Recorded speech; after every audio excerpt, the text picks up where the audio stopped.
I'm here with Joe Deaver of Lone Wolf fame. I don't think that Lone Wolf needs an introduction, but let's give it one anyway. To those who might be new to Lone Wolf, what would be your elevator pitch? How would you introduce it? How would I introduce Lone Wolf? It's a solo role-playing campaign, in essence, where you play the hero of the story. But unlike many other game books, the experiences you have in the early books are carried over book by book. So what you discover and what you learn and what you experience will be of use to you in the next book in the series, and so on and so on. That pretty much explains why it became such a phenomenon, because there was nothing else quite like that. And it resulted in a whole generation growing up with Lone Wolf and enjoying it for like a decade as they were, children turning into teenagers and then young adults. What I'm finding now, 30 years later, God, 30 years, is that the generation that grew up with it are now coming to events like today. That's my generation. Your generation, indeed. And the story is the same, essentially the same. They want to say thank you to me for producing a work that had such a positive influence on their lives when they were, and it's in the period where you're finding your own character, really, literally, in real life. And very likely some teenagers going through difficult times, didn't know who they were, or under pressure at home. Sure. It gave them a warm sanctuary almost to go into another world and be something else that had a clear purpose and was respected, and they were treated like something special. I mean, for me personally, it was very much, I suppose, a gateway product into the whole role-playing game. It was certainly one of my earliest experiences. I think it led me into D&D and things like that. I mean, I think I heard somewhere that was it based on a D&D campaign of yours? Absolutely, it was. Yeah. Yes, yeah. I started a fantasy campaign back in 1976. Which is prehistoric, isn't it? By any standard these days. And I've mapped out the entire world. And at that time, I was running a tabletop wargaming campaign with a fantasy edge to it. So I was using essentially wargaming rules. I happened to be using Chainmail by Arneson and Gygax. Okay. It didn't have the role-playing elements. D&D was a catalyst that started an incredible explosion of imagination across the world. And I was working in Los Angeles in '77, and I came across the first 3 pamphlet set, and it felt a bit, it's a eureka moment for me. This was an idea that filled a gap I needed filling in my fantasy campaign. It really gave me the toolkit to make it something special. So from then on, I used that as the basis, developed my own rules in the parallel universe. I didn't sort of use the stock monsters that they did. I didn't need to. I'd already, created those. But it gave me a great framework to actually develop it as a role-playing game. So I had regular gaming friends, and the work I was doing as well was such that I had plenty of people that wanted to play this game that were available. I documented it quite thoroughly, and between '77 certainly through to '81, all the games I played added to the knowledge base, the metadata of the world. Yeah, the campaign world. Yeah, exactly. And provided a lot of background to what was to become Lone Wolf, the solo role-playing system. Initially, I had in mind to produce it as a role-playing game, as role-playing expanded and went through a golden age period. But then I suddenly realised that there are a lot more bookshops than there are game shops in the world, and that I could write pretty well. And the feedback I was getting on the writing had always been good. And then I'd entered the gaming world professionally. Won a major competition in the States in '82. Had a job offer from Steve and Ian at Games Workshop to join them on the White Dwarf team. Could not ignore the success they'd had with Fighting Fantasy when it came out. Yeah, that was another childhood memory. Absolutely, very much so. And I thought that was it. I thought, no, I shouldn't be doing this as a role-playing game. I need to be doing it as a solo game. And sure, it was influenced by the success of Fighting Fantasy, but what I had was a completely separate beast. I kind of likened it to the Beatles and the Stones, and I was more the Stones than the Beatles. Right. Okay. That's where we were. So same arena, same space, but two parallel lines. Yeah, sure. I mean, there have been role-playing games based on it, though, haven't there? I did Mongoose Publishing did Absolutely, one? yes. I seem to recall. We did an intermediate level role-playing game system with Mongoose that started, I think it was about 2006. Yeah, it was a few years back, Yeah. And the idea was to develop something that was very easy to access. Wanted basically something to pick up and play, but had a huge wealth of detail behind it. So if you really got hooked on it, it was there for you to exploit. Things went well at first, but I had a kind of a falling out with Mongoose. I wasn't really happy with what they were doing with the series. It was all being compromised on cost basis and what have you. And it did reached a crunch this year in February, where I decided to remove the license. Sure. And within a matter of hours, I'd had a call from Dominic at C7 saying, look, we would love to have this. We would really love to have this product. So what you're working on with Cubicle 7 is the adventure game? Yes, and it's kind of based on the Mongoose. So it is a role-playing game. It's a role-playing game. Right. We're pitching it at the beginners and intermediate market. Right. Mainly because there's such a huge vacuum there. So we're kind of answering a retail need. Yeah. So when we talk to retailers and distributors, they've all said, there's a real lack of something that when the parent and the kids go into a game shop, the retailer can't pick up something and say, this is what you need to start. This has got everything you need and you can get on with it. You'll love this. This is the first stage. That doesn't really exist. So I thought, this is where we should be, frankly. So C7 acquired the rights in April of this year. And we've spent the last 6 or 7 months solidly preparing a reissue, a new edition, not a full reboot because it's backwardly compatible. Yeah. But we're releasing it with all the bits that were missing from the Mongoose edition. There's a lot of stuff that was cut out. But it's essentially the same game, but essentially the same game. Some of the the playtesting feedback's now been incorporated, so it's a better game. But if you're a devotee of the original Mongoose series, it's going to be an opportunity to continue in that vein because the supplements will be new supplements, and the old supplements will have that missing information.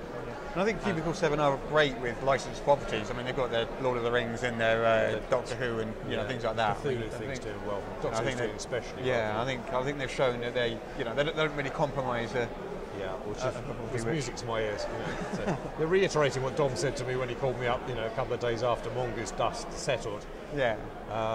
I didn't need to be sold on it. They were on my radar. Right. And a lot of local fans. You already had planned to move on elsewhere. Most definitely. Yeah. It was an irrevocable decision. It reached such a critical mass. I had to get out. I had to change. It was no longer tolerable. And it was intolerable for a lot of the fans because they were saying, there are much better companies out that will do a much better job on this, and they're all saying Cubicle 7. Yeah. I couldn't ignore that. That's what drew me to researching them. And I thought, these are the guys I should be with. Yeah. Well, unbeknownst to me, they were saying the same thing about Lone Wolf. And that's why the whole thing came together so quickly after the severance agreement was signed with Mongoose. In came C7. Literally, we're talking hours rather than days. Yeah. We got it set up within a week. Contracts were signed within 2 weeks. I think that's the thing that they do very, very well. They take licensed properties, treat them with the respect that they need to be treated. Yeah, absolutely. And they've got even just down to production values and the care they take with their products. It's the other phenomenon, which is not it's not something that is just C7. But it's a lot of the companies that I work with, and there's so many local products and different, varieties and different media that I work with. So I'm working with lots of different companies all the time. But the phenomenon, and it's strangely wonderful, frankly, the guys I deal with all grew up with my books. Yeah. They know them intimately. I don't have to sell it to them. They don't have to research it. They all know it. And what a difference it makes, because it's like in their blood. Sure. So it makes it so much easier. It must be a real pleasure to work with people who, they're humbling. They don't have the respect for your work because they have a contract with you. No. They have a respect for your work because they love the work. For them, it's a dream come true. Yeah. For me, it's just I could never have envisaged it. Yeah, sure. And it's a success that money can't buy. That's where I am with the whole. I've been doing this for 30 years now, and it's been financially very successful. So I'm kind of past that phase. And once you get through that phase, then you really are tested. It's what you really want to do. Right, yeah. All right? Because up until then, you're paying the mortgage and you're looking after the family and you're paying But now bills. that's not such a concern. Now that's got more. That's not really in the frame. So then you've got to think, is this really what I want to do? And at that point, I knew it was what I really wanted to do. So how involved are you in the production of this particular iteration? With the development, pretty much involved. Quite. Certainly on a weekly basis. Yeah, so it's not sort of like you've handed it off and you're just... No. Yeah. But what the situation I kind of engineered with Mongoose was that I did a lot of input to the supplements. Yeah. Because I'd reached a stage that I wanted to establish firm canon. There'd been different satellite projects and different people and a lot of fan fiction. It was getting confusing. And I wanted to draw in the reins and say, look, this is what it should be. This is the true story. And I wanted to do that through the supplement information, through Mongoose. Yeah, no, I see. Frustrating that a lot of it was cut out, but I was really hands-on with that. Now, I work with a group of academics in France. They call themselves Scriptarium. And these are long-term fans, very bright guys. These are, master's degree level academics, and so I still stunned that they're so devoted to the world I've created. But they are a fantastic resource. They know the world as well as I do, and I work very closely with them because I have produced so much material in the last 30 years that frankly it's impossible for me I can't hold it all in my head any longer. I mean, is it something you just can't see yourself stopping? You're going to keep doing this? Or? Yes, my tyre is stuck in the door of the train I've created that's down the track out of control, and I've been dragged along with it. I can't stop it, and I don't want to stop it. Well, no, it's clear that you love it, so why would you? Absolutely, and but I'm past the establishing phase. I'm past the maintenance phase. Yeah. Okay, you kind of establish what you want to do, you maintain it and hang in there. And I'm in the legacy phase now. I want to leave behind something that's going to live for many years after I'm gone. So I'm concentrating on making sure the canon's right, making sure what I leave behind is correct. Have you ever been approached with offers, perhaps when money may have been more of an issue, which would have required you to compromise your views and considered it or? Yeah, I mean there's a classic phenomenon that I've gone through over the years, and that is the film rights. Sure, yeah. That's kind of where I was going. Yeah, everybody says, it's so suited to a film, it's got to happen sooner or later. I would love to see it come out, and there's been so many aborted attempts. This is how the game is played, right? Out of the blue, you get a phone call from some production company in Los Angeles, typically. Love Lone Wolf want to acquire the film rights. Yeah. Typically, it's for 18 months. So they buy the rights from you for 18 months, and then gives them the right to try and make a film or get somebody interested and get backers and make a film of it. Yeah. They've got an 18-month window to do so. So they throw lots of money at you, say thank you very much, and you sit back and wait to see if anything will come of it. And nothing happens. And nothing happens. Okay, so rights expire, and typically 3 or 4 years go past, and it starts again. It's another company in Los Angeles. The same fantastic idea. So fine, here's my bank account details, just send the check to this place. Sure, why not? Good luck, let's hope it will happen. Have you ever had any pitches sort of, where you've looked at what they want to do with it and, it's really not the direction you want to go? No, and it always comes from big corporations. Yeah. Such is the nature of the corporate beasts that the middle management always want to stamp their mark on it and prove their worth, and so they come in with fantastic ideas and try and use a bit of leverage to get you to adopt them. And some of the most pathetic ideas I've ever received are from middle management in corporations. Sure. And they're like, they say something, and then you point out, well, this is straight out of this film, or this has come out of this book.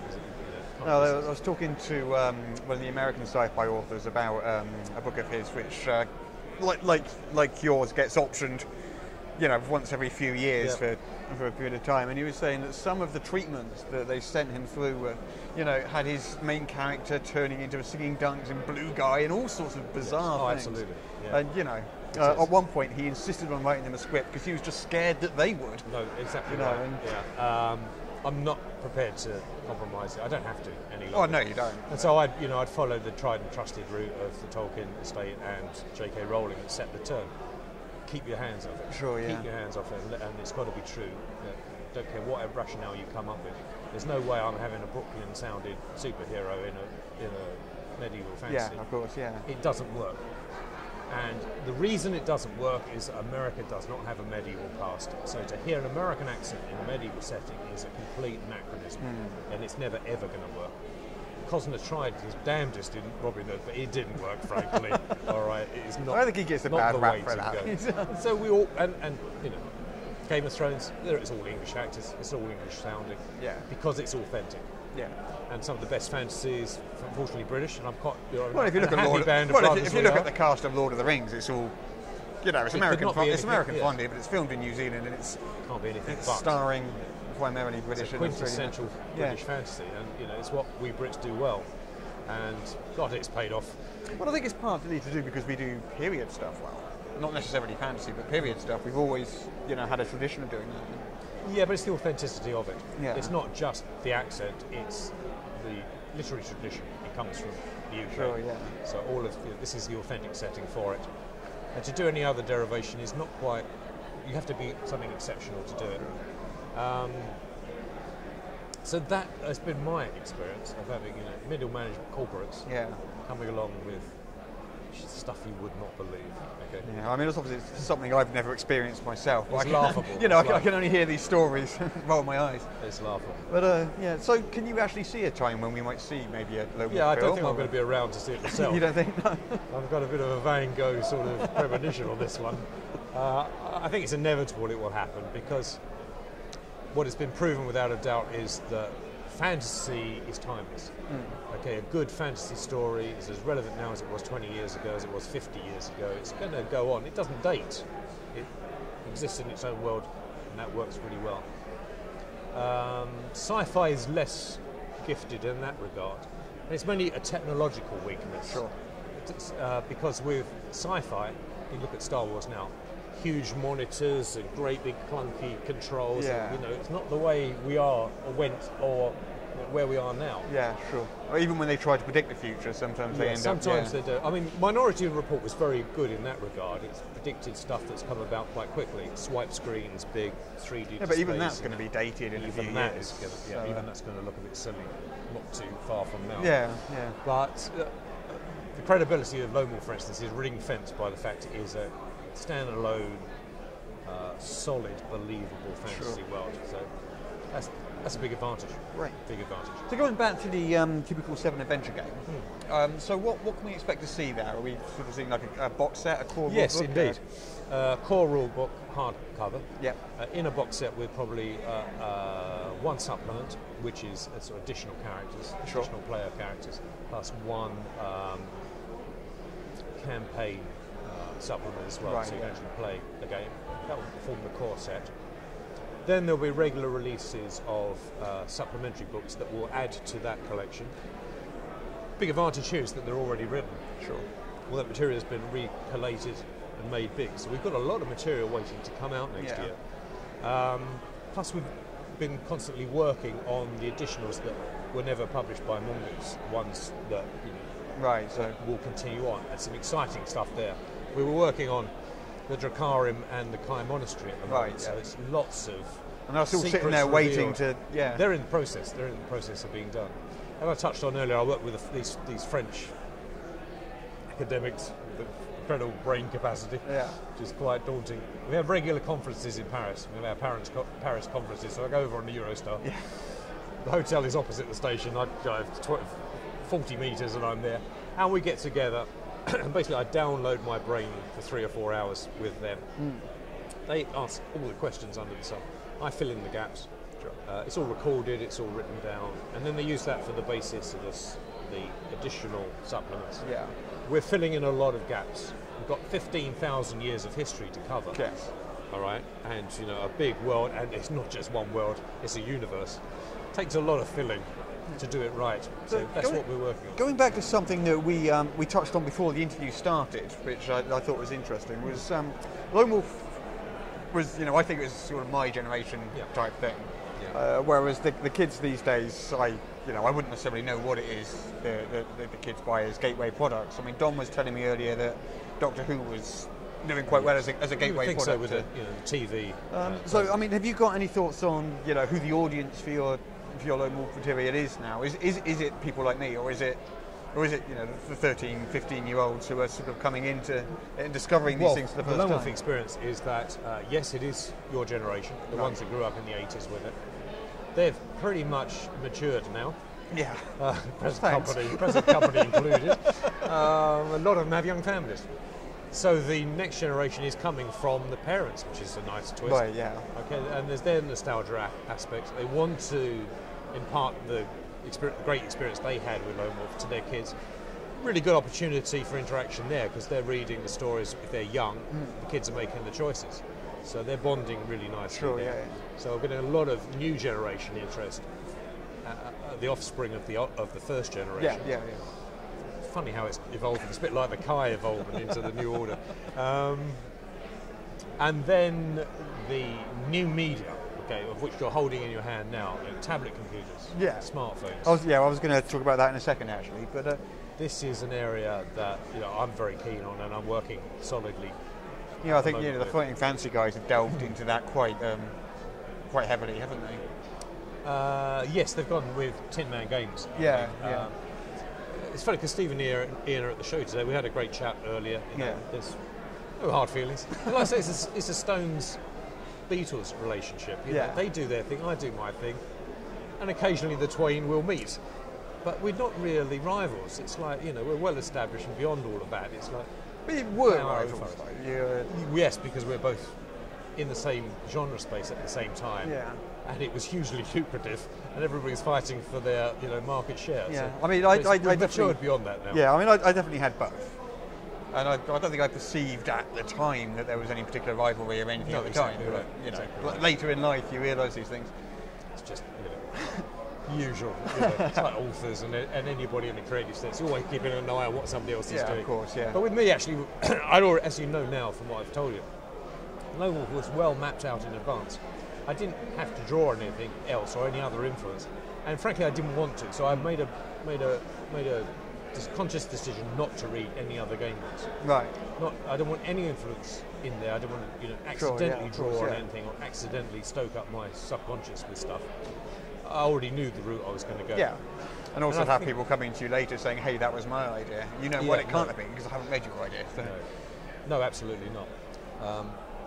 Another pleasure I've had since in the way things evolved is that a lot of very successful fantasy and similar ventures that have gone on, particularly in computer gaming. Yeah. The designers and the writers that are involved with those have cited Lone Wolf as their biggest influence, and that's I find that very charming, frankly, for them to say, if it wasn't for Lone Wolf, I wouldn't have produced these particular games. Skyrim is a good example of it. Doom is a very good example of it. So, that's very satisfying. But the most satisfying thing for me is when, and it happens at all of these shows, I get guys of your generation turning up and saying, it really made a difference to me. Yeah, I mean, when I saw you down at the booth like 10 minutes ago, you were surrounded by a small group of guys who were there, getting photos taken with you, and I mean, that must be. That's the most satisfying. That must be a very rewarding aspect. Other than the work itself being its own reward. Exactly right. The initial success, the commercial success. This is success you can't buy. There's no money in the world that can buy this recognition and this longevity. And that's what I take particular delight in these days. Given the volume of material that you've produced over the years, has there ever been a situation where maybe the fans have remembered things that you didn't? Or have you pretty much got it all locked in there? Oh gosh, no, as I'm getting older it's getting tougher, let's face it. That's why I'm so keen to work with these very, very bright Frenchmen that I've got teamed up with. They are my sages, they are the repository. It's 30 odd years of pretty intensive creativity. You're bound to forget stuff along the way, okay? Major role they play is they check everything. So all the new material is checked against this wealth of previous material. Catalogued, indexed, researched, archived, and we've got a great system to check it all out. because we want to produce definitive canon. We want it to be, the word. Yeah. Okay. So a bit of foresight I had 5 years ago is paying off handsomely now. Yeah, I had to, I needed help. I needed it badly. Fair enough. Unfortunately, La Belle France stepped in and provided the resource. You mentioned an interest in new media. iPads in particular are a big example of this. Very much. I mean, what are your plans regarding maybe iPad apps? Yes, indeed. There is an iPad app out now. It was released on 14th November. Oh, I didn't. You did not know? Oh, no. My gosh, okay. This is big news. Okay, tell me about this. This is big Lone Wolf news. Okay. Because it's aimed at your generation. Right. So, okay, we discussed earlier. That was just a month ago. Who are my, who are my audience? Who are my market? Right. So it's the children of the first generation. Oh, right. So when I was talking about how Fighting Fantasy a moment ago was doing that, I didn't realise you didn't realise that I've already got it. I've already done my thing. Okay. And it's a historical replay because I've done it completely separate from them. Unaware that it was all going to kick in at perfect storm status this Christmas. Everything's come out this Christmas. We had no visibility on each of us and what we were doing, working in different spheres completely. But back in 2011, I teamed up with an Italian development company based in Milan. Yeah. Same story, all Lone Wolf fans, grew up with it, knew it intimately. Very clear vision, which I share. And we wanted to produce something very special. I didn't want to play on the nostalgia angle. I was still of the same mindset I was back in '84 when Lone Wolf came out. It had to be different. Right. It had to be original. It's always, I set myself some pretty high... You mean the app itself has to be original? Yeah. I set myself some pretty high standards over the years and never regretted it. Right. It may be hard work, but it's always paid off. And I was determined to go that route with this app. So rather than just do a text-based regurgitation of gamepop adventure with some pretty pictures and a few little, nice little dice rolling aspects, we went mega. We went way, way beyond that. The idea was to marry the storytelling with a AAA console game experience. Okay, no compromise. Okay. The sort of game you would be playing on PlayStation 4. But on a tab. It's called Lone Wolf Blood on the Snow, is the title. We started work on this in Milan, in Italy. The development team is based there 2 years ago. So it's been a long time in gestation. And it was finally ready for release, as you said, November last month. The mission brief on the project, really, from my point of view, is I was approached by an Italian licensing company. I did a deal with them. They acquired the license for this format. They then commissioned a development house in Italy to do the work. And then at that point, they put us together, and I worked directly with the development house. And certainly this last year, I've spent a lot of time in Milan working with the team there. They are all Lone Wolf fans, have grown up with it, they know it intimately, and they are really good development team. They've had great skills set. And I've done a lot of work on computer games in the past, and I was particularly knocked out by their ability and their vision. So how are we going to do it? How are we going to tackle this? Now, it was very tempting to go the old nostalgia route, and it's a route that's followed, and I'm not being detrimental to Tin Man, but it's their niche area that they specialise in, and they do it extremely well. But I wanted a little bit more than that, and as you know, I've been certainly with the Lone Wolf series. I was of a mind that it's always got to be original. It's got to be a new direction. It's basically got to be tough on me to a degree. Right, it's got to be satisfying. I need to feel like I achieved something. I had the same mindset when this whole venture came up. So I said to them, look, what's the best we can achieve with the medium as it is? They came back with their design briefs. I said to them, I want to create a whole new story. It needs to be completely original, but it's got to sit in the existing canon. It's got to be authentic. So in the sort of, the to and fro, in the brainstorming stage, they showed me the mock-ups and some development roughs of what they had in mind, and I'm looking at it, this is a AAA game, this is a console game standard, this is amazing 3D, third-person fighting stuff. Can the devices handle this? They were confident they could. Actually, I've seen some sterling work on iPads these days. Yeah, absolutely amazing. I mean, the Grand Theft Auto games are all coming out on iPad these days. So the development was feasible 2 years ago. Fortunately we decided to go that route at that time. So then the story and the text and all the rest of it came back to me. So yeah, I committed to it. I said I'll write a whole new story to build it. I will do the text. The scripting is very similar to game scripting. And I'd worked on a lot of computer game scripting anyway. So I was happy to go on board. They were very happy to have me. And then we did the early drafts and refined it. So what we have now is an application that has a really beautiful interface with the old style text that kind of drips onto the screen and solidifies and changes, and you make choices all the way through. Yeah. You can create thousands of characters with different specs. There's lots of playability into it. But the wow factor is when it transitions into combat. You're not throwing dice. You're not looking at a 2D environment. You're in it. Right. It seamlessly evolves into a 3D setting, and then suddenly it's a full-on console game. Wow. With all of the intricate detail that involves. That does sound quite astonishing. High disciplines, all the special moves, all of the combo attacks. Pretty damn impressive, frankly. And people can find this on iPad. When you win the combat, you go back to the book section, and there are interactive elements in the book section. So, lockpicking is a puzzle solution. There's lots of different puzzles that are in there to deal with it, and because you can pick I suppose virtually infinite variety of character setups. The text takes that into account. So, a different character with different stats will read different text. So the more characters you create to try different techniques to get through the book, you're going to open up new routes through the book. Great replayability. That sounds fascinating. So it's very ambitious, very, very ambitious. And that's available now on iPad, Android and smartphones. And on most smartphones. Yes. How much is it? Hugely expensive. Hugely expensive. £3.80. About £3 or something. It's laughable. It's such a good value. It's like, £3.80. But the beauty of it is as well, if there are any updates, or if you buy the season pass, or every time you log on, you go live on your iPad, if there are any patches or any updates to it, automatically updates your version, so you're always kept constant. Fantastic. It's always at its peak. Are there plans for more of these, or is it just a one-off at the moment? We planned, the first one, Blood on the Snow, is in 4 parts. So it's a 4-episode release. Okay. Episode 1 is out now.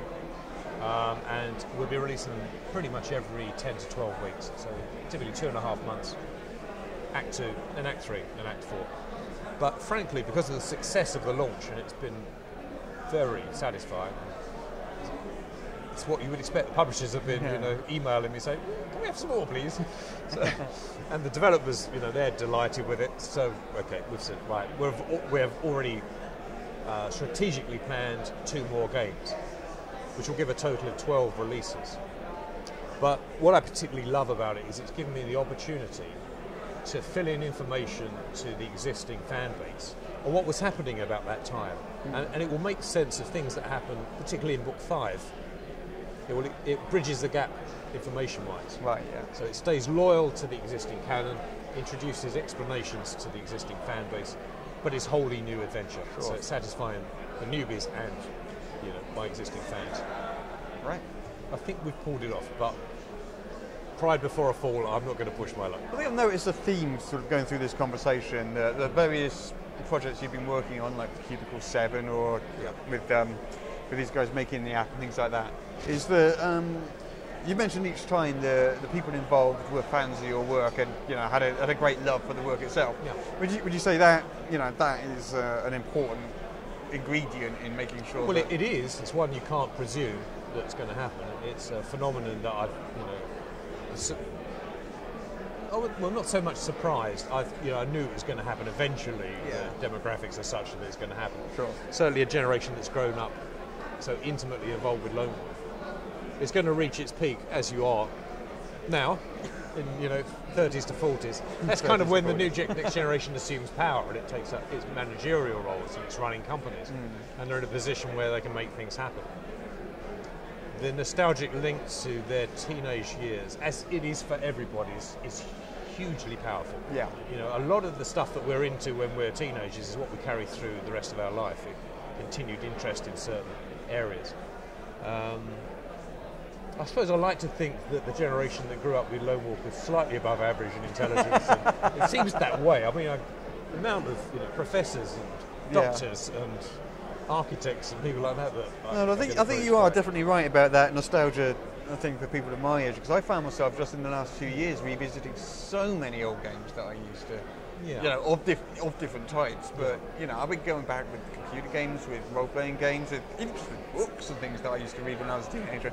Half of them are awful, but you know, they have that special place. Yes, because they were so impressive at that time. Exactly. Yeah. For me, it's a bit different because I kind of created that. Sure. Yeah. Of course. And now, as I probably touched on earlier, my mindset was that I didn't want to go down the nostalgia mine and start going over old ground. I still want to be at the cutting edge. I still want to push on. And these new devices just offer me it's like an artist being given a new palette with a whole new range of colours. It's a fantastic toolkit to work with. Yeah. So it's opened up more possibilities, rather than the limitations I had on book and pencil, as it was back then. But it's beyond that. It's opened up. It's beyond the limitations of PC and console. Sure. Yeah. Take it anywhere, play it any time. And there are devices on that you just can't really do on a PC. Jiggling it about, the puzzle aspects to it. It's another eureka moment when I first encountered it.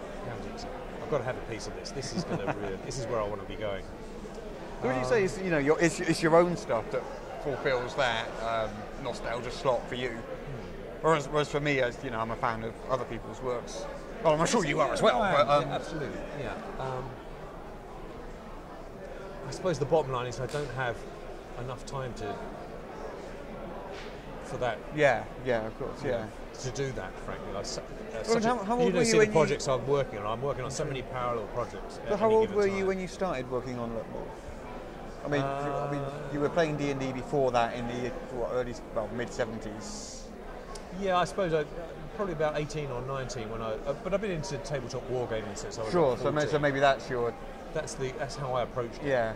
And I'd already wanted to do my own world and that, but there was no D&D equivalent around. It was traditional historical wargaming, and I was trying to fill in the gaps with my own house rules.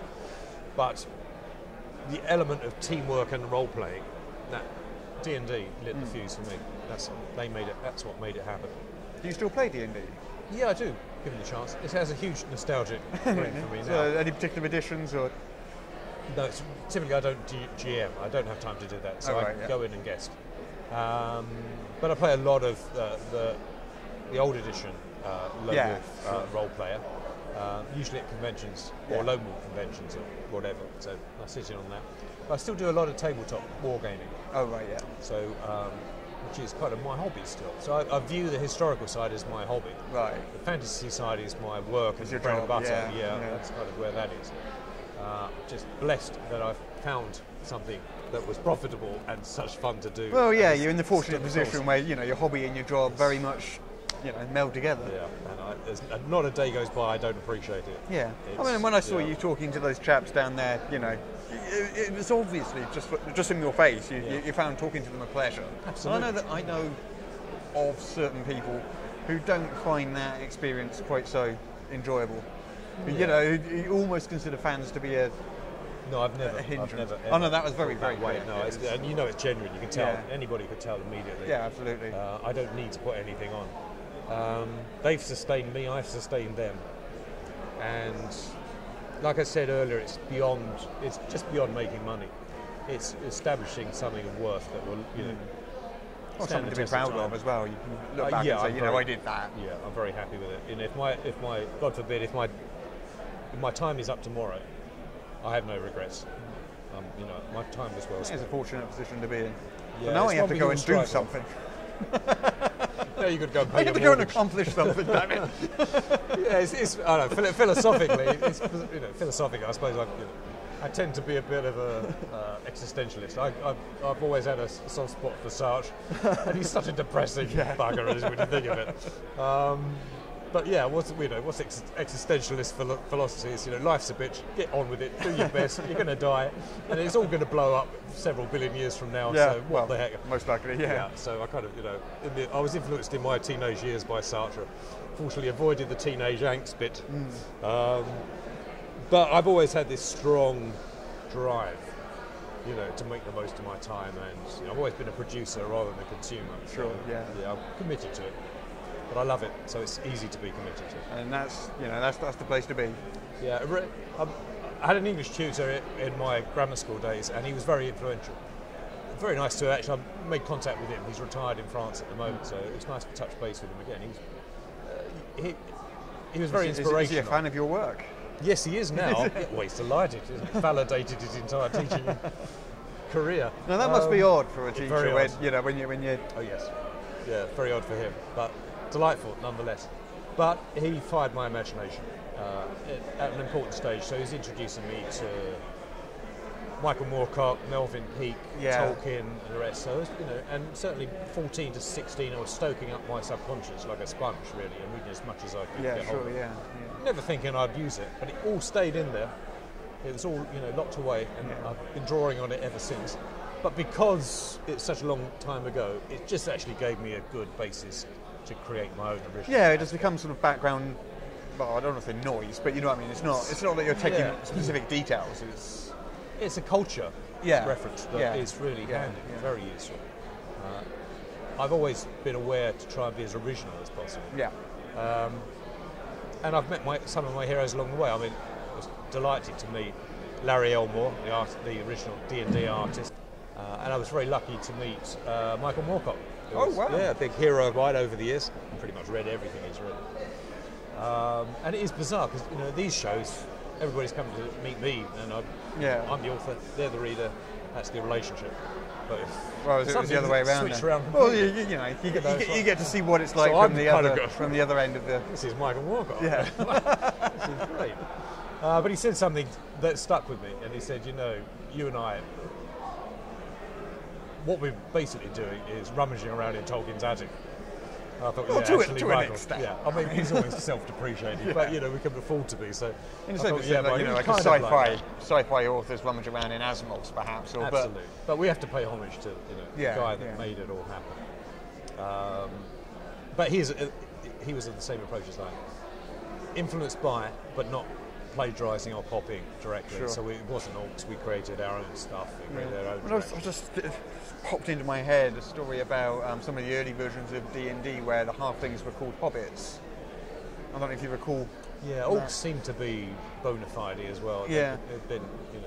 There's enough traditional reference to them to make that viable, out of copyright. It always seemed a bit dodgy to me. I just thought it needed to be safe, and like I say, I always had a strong vision for it. So I'd done so much background work on the character creation and the races. I didn't want to, and I didn't need to draw on any other obvious, existing material. Which, as time has passed, was a very wise decision. I now have a solid IP that I own. I don't have lawyers phoning me up and harassing me. Yeah, and you haven't sold off all the rights or all this sort of stuff. No. Interesting to hear Ian speaking at the seminar earlier, and what he said about creating and holding on to your own IP is absolutely critical, and it's been a mainstay for me. Yeah. What is ironic is that I decided to leave Workshop and hold on to my IP because I had such a lousy offer from Steve and Ian that they wanted to buy the rights to it, that I was so disgusted that I just resigned and walked out. So, there's no grudge held. I mean, it put me on the right road. Yeah. And it fired me up to an extent. Well, it sounds like it was a blessing, yes. It was a blessing. It got me so, peed off. I thought, no, I'm going to go my own way. I was young, feckless, and I don't know, bold, but probably, But you're all on good terms these days. Absolutely. Yeah. We've never been on bad terms. Okay. Like I said, early day rivalry, but it was never really a serious rivalry. Definitely a Beatles and Stones situation. Yeah. We both had our devoted fan base. There's enough dissimilarity, even though we were in the same genre. Fighting fantasy doesn't bear a resemblance to Lone Wolf. They're two different ways, two different paths. So yeah, now in our dotage, with a wry smile, we can What was enjoy the it. American one? There was much. There was there was the Choose Your Own Adventure series. Oh yeah, that was that. Well, that was earlier, wasn't it? But that was just literally changing your page, and that was Tunnels it. and wasn't Trolls came along very early, it? Yeah, yeah, I remember that one. which was basically never fully developed. Really, interesting idea. Essentially, a role-playing solo game, but in pamphlet form. Yeah. Deserved better, frankly. No, but Choose Your Own Adventure was just changing the pages, wasn't it? That Yeah, was they all- were really quite just commercial. Yeah, you know. there was no dice. No, Anything like that, no. no, quite. So there've been other, there were, as you would expect, a flurry of other activity going on at the height of it. Yeah. Well, I think when Lone Wolf and Fighting Fantasy did so well, people tried to copy. There was a lot of people, Yeah. usually that knew us so basically, all your friends. vaguely. There's just no way they could ignore it. But we're in a golden age back there, where the print medium was the medium. There was no distraction. There was no competition. It wasn't a case of do I buy an iPod or do I buy a book. It was a book. Yeah. So the entertainment dollars, as Absolutely. they say in America, were all. I Were- mean, there was were still being competition in that there were different books to buy, but there wasn't course. such the range of. But the book market then was huge compared to where it is now. Yeah. But Well, there weren't even role playing. Well, there were by the time you started doing now, weren't there? There weren't that many though. Were there? Not that many. No, I mean D&D had got out and got established, but it was in the boom period. Yeah. It's when everything was really taking off, and it was a delight to be in that period. We knew it at the time, and I said it earlier to Ian.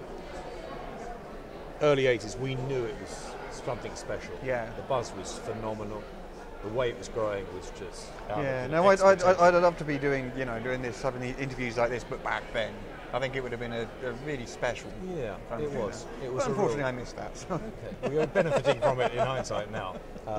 It was as special as people say. Yeah. It was, and everybody involved with it knew it was something special. Yeah. So we're creating a whole new intellectual entity, frankly. Oh, yeah, Nothing like it at all. I can And imagine. this is testament to it now. It was worthwhile. So Well, Joe, it's been an absolute pleasure. absolutely. Thank you Thank so you so much. I mean, you spent Very kind. nearly an hour with us here, so it flies. Time flies. it really when does when you're having fun. You're having fun. And exactly. that really was an absolute pleasure. Thank you so much for doing that. Thanks.